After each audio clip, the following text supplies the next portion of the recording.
ছয়জন স্বরগোস্বামী ছিলেন ভক্তিমার্গের শিরোমণি, বৈষ্ণব সাধক ও সংস্কৃত পণ্ডিত। সনাতন গোস্বামী, রূপ গোস্বামী, রঘুনাথ দাস, গোপাল ভট্ট, রঘুনাথ ভট্ট ও জীব গোস্বামী, এই ছয়জনকে একত্রে স্বরগোস্বামী নামেও অভিহিত করা হয়। স্বরগোস্বামীরা কম বেশি সকলেই চৈতন্যদেবের ঘনিষ্ঠ সান্নিধ্য লাভ করেছেন। তার মধ্যে শ্রী রূপ ও শ্রী সনাতন গোস্বামী ছিলেন প্রধান। সনাতন গোস্বামী সনাতন গোস্বামী ছিলেন ন্যায়শাস্ত্রের সুপণ্ডিত। তার গার্হস্থ্য জীবনের নাম অমর। গৌড়ের নিকটবর্তী রামকেলি গ্রামে তিনি জন্মগ্রহণ করেন। তার পূর্বপুরুষগণ ছিলেন দক্ষিণ ভারতীয় কর্ণাট ব্রাহ্মণ। তিনি বাকলা চন্দ্রদ্বীপের অন্তর্গত ফতেয়াবাদ, নবহট্ট বা নৈহাটি এবং মালদহ জেলার রামকেলি, এই তিন জায়গায় বসবাস করেন। নৈয়ায়িক বাসুদেব সার্বভৌম ও সহোদর মধুসূদন বিদ্যা বাচস্পতি ছিলেন তার শিক্ষাগুরু। সনাতন সুলতান হোসেন শাহের রাজদরবারের রাজসমন্ত্রী হিসেবে কাজ করতেন, তাই আরবি ও ফার্সি ভাষায়ও তিনি সুপণ্ডিত ছিলেন। সনাতন গোস্বামী রাজকার্যে নিযুক্ত থাকলেও সনাতনের অন্তরে ছিল বৈরাগ্যভাব। চৈতন্যদেবের বৃন্দাবন গমনকালে 1515 খ্রিস্টাব্দে রামকেলিতে তার সঙ্গে মিলিত হওয়ার পর তিনি চাকরি ত্যাগ করেন এবং অল্পকালের মধ্যেই শ্রী চৈতন্যের অনুগামী হন। এই সময় থেকেই তিনি সনাতন নামে পরিচিত হন।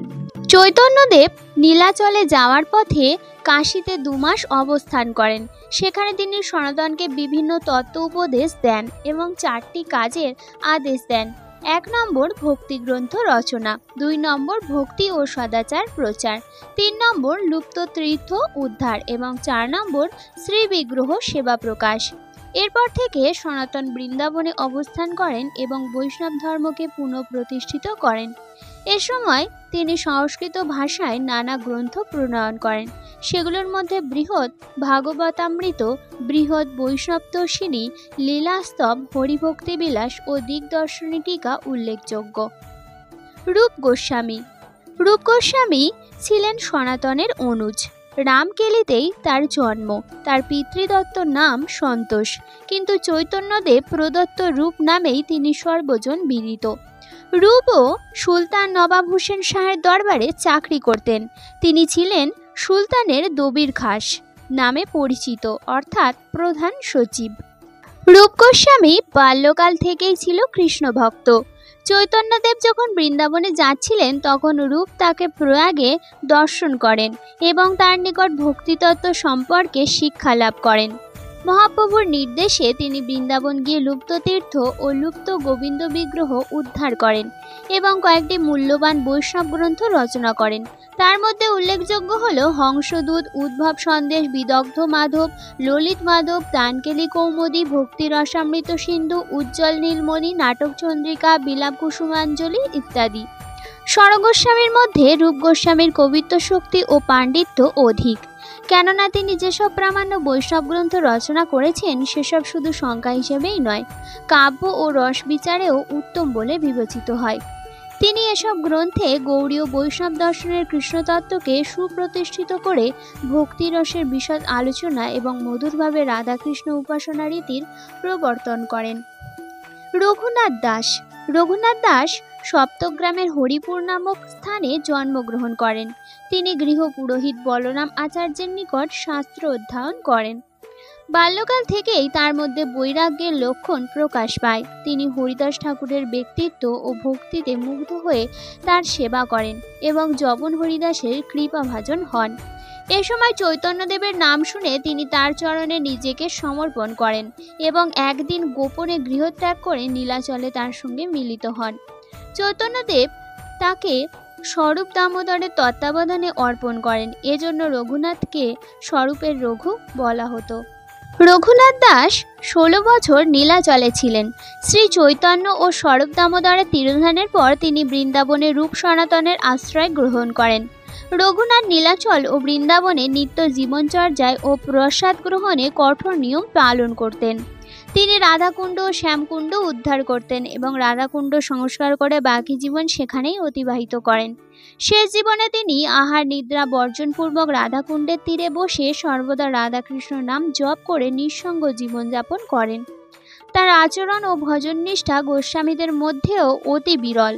রঘুনাথ দাস রচিত উল্লেখযোগ্য কয়েকটি গ্রন্থ হল মুক্তাচরিত, স্তবাবলী, দানচরিত বা শ্রীদানকেলি চিন্তামণি, মনঃশিক্ষা, সুরাবলী, শ্রীনামচরিত ইত্যাদি। গোপাল ভট্ট। গোপাল ভট্ট দক্ষিণ ভারতের অধিবাসী ছিলেন। মুরারি গুপ্তের কর্চা থেকে জানা যায় যে তার বাল্যকালে চৈতন্যদেব দাক্ষিণাত্য যাওয়ার পথে তাদের গৃহে আতিথ্য গ্রহণ করেন। তখন চৈতন্যদেবের প্রতি তার ভক্তি দেখে পিতা ত্রিমল ভট্ট পুত্রকে চৈতন্যের চরণে সমর্পণ করেন।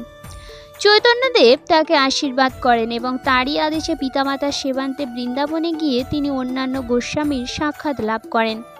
চৈতন্যদেবের নীলাচল থেকে তার জন্য নিজ কৌপিন ও একটি কাঠের আসন পাঠান। বৃন্দাবনে কাঠের পীড়া নামক সেই আসনটি রাধারমণ মন্দিরে এখনও পূজিত হয়। এই মন্দিরের পেছনেই গোপালের সমাধি রয়েছে। গোপাল ভট্ট সংস্কৃত ভাষা ও দর্শনে সুপণ্ডিত ছিলেন। তিনি কৃষ্ণ কর্ণামৃত নাটকের শ্রীকৃষ্ণ বল্লভা নামে একটি টীকা রচনা করেন। রূপ সনাতনের মুখে তত্ত্ববিচার শুনে তিনি সূত্রাকারে শটসন্দর্ভ গ্রন্থের একটি কারিকা লেখেন। তার অপর গ্রন্থ সৎক্রিয়া সারদীপিকায় বিবাহাদি চতুর্দশ সংস্কারের বিবরণ আছে। এতে বিভিন্ন বেশ ও বিধির নির্দেশ আছে। সংস্কৃত সাহিত্য পরিষদ গ্রন্থাগারে গোপাল ভট্টের লেখা দানখণ্ড নামে একটি পুঁথি আছে। রঘুনাথ ভট্ট।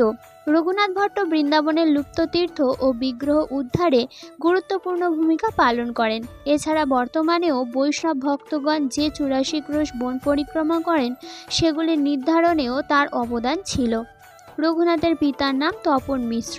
শ্রী চৈতন্য মহাপ্রভু পূর্ববঙ্গ ভ্রমণে এসে পদ্মার তীরবর্তী রামপুর গ্রামে তপন মিশ্রের আতিথ্য গ্রহণ করেন এবং তখন রঘুনাথকে ভক্তিতত্ত্ব শিক্ষা দেন। রঘুনাথ কাশীতে বিবিধ শাস্ত্র অধ্যয়ন করে পাণ্ডিত্য অর্জন করেন। তিনি লীলাচলে শ্রী চৈতন্যের লীলা প্রত্যক্ষ করেন। পিতামাতার দেহত্যাগের পর তিনি বৃন্দাবনে যান এবং রূপ সনাতনের সঙ্গ লাভ করেন। সেখানে তিনি ভাগবতের শ্রেষ্ঠ পাঠক হিসেবে খ্যাতি অর্জন করেন। জীব গোস্বামী। জীব গোস্বামী ছিলেন রূপ সনাতনের ভ্রাতুষ্পুত্র। রামকেলিতে তার জন্ম। জীবের প্রাথমিক শিক্ষা জীবন গৌড়ে অতিবাহিত হয়। পরে নিত্যানন্দ প্রভুর সঙ্গে সাক্ষাতের জন্য তিনি নবদ্বীপ যান এবং তার আদেশে কাশীতে পণ্ডিত মধুসূদন বাচস্পতির নিকট নানা শাস্ত্র অধ্যয়ন করেন। এখানেই পিতৃব্য রূপ সনাতনের সঙ্গে তার সাক্ষাৎ হয় এবং রূপ গোস্বামী তাকে বৈষ্ণব ধর্মে দীক্ষা দেন। তাদের সান্নিধ্যে জীব জ্ঞান সাধনায় আরও উৎকর্ষ লাভ করেন। তাদের তিরোধানের পর জীব গোস্বামী বৃন্দাবনের গৌড়ীয় বৈষ্ণব সম্প্রদায়ের নেতৃত্ব দেন।